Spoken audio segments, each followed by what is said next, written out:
Howdy, it's Julene.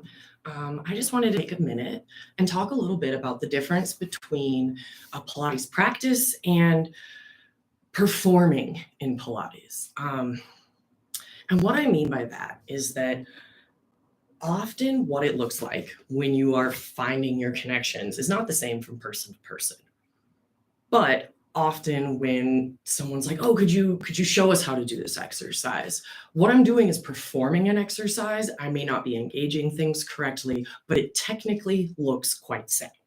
It's one of the reasons I don't really like recording myself doing Pilates, because the way that I want to see somebody else move doesn't usually look like what I do.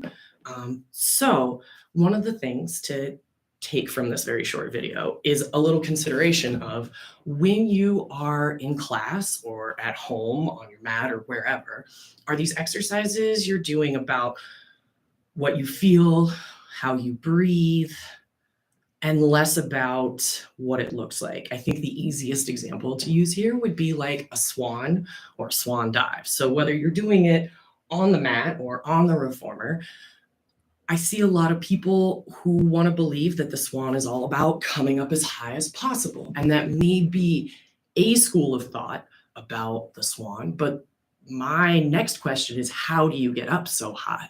And for a lot of people, especially folks that are a little more loosey-goosey in the joints, sometimes what this appears as is they've come up very high, they've got their chest open, but there's such a large amount of load against their low back that they're like, well, I don't like this exercise. It doesn't feel good.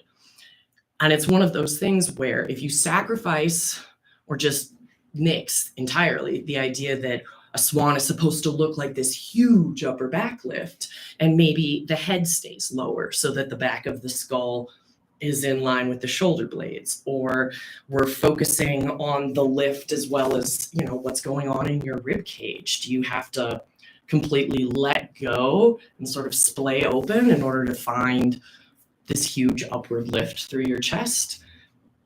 Just some thoughts. Are you practicing or are you performing?